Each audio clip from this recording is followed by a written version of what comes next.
আপনি যদি মনে করেন আপনি কারো জীবনের খুব ভালো বন্ধু, আপনাকে ছাড়া তার চলবেই না, তাহলে আপনি ভুল ভাবছেন।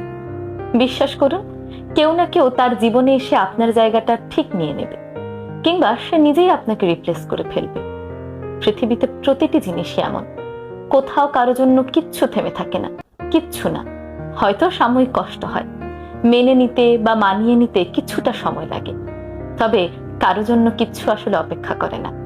তবু আমি জীবনে এমন দু চারটা মানুষ দেখেছি যাদের জীবনে হাজারটা বেটার রিপ্লেসমেন্ট অপশন থাকার পরেও তারা তাদের জীবনের নির্দিষ্ট একটি জায়গায় ওই একটি মানুষের জন্য ফাঁকা স্থান রেখে দেয়। হয়তো রোজ দেখা হয় না, কথা হয় না, তবুও সেই মানুষটি আজও তার প্রিয় বন্ধু।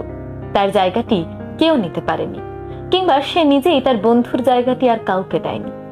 কারো জীবনে এতটুকু মূল্যায়ন পাওয়া ভীষণ ভাগ্যের ব্যাপার। আপনি যদি কারো জীবনের এমন মূল্যবান হয়ে থাকেন, কেউ যদি আপনাকে তার জীবনে ঠিক এই জায়গায় বসিয়ে থাকে, তাহলে তার সেই ভালোবাসার যথাযথ মূল্যায়ন করার চেষ্টা করুন। তার ভালোবাসা, তার সেই গুরুত্বকে আপনি শ্রদ্ধা করুন, সম্মান করুন। তার সেই ভরসা এবং বিশ্বাস বজায় রাখার চেষ্টা করুন, কারণ আপনি সেই ভাগ্যবান মানুষ যে কারো জীবনের সবচেয়ে ভালো বন্ধু হতে পেরেছেন, কিংবা কারো জীবনের ভালোবাসার মানুষ হতে পেরেছেন। সবাই কিন্তু এই জায়গাটি পায় না। বিশ্বাস করুন, আপনি খোঁজ নিয়ে দেখুন, সবাই এমন মূল্য, গুরুত্ব সবসময় পায় না।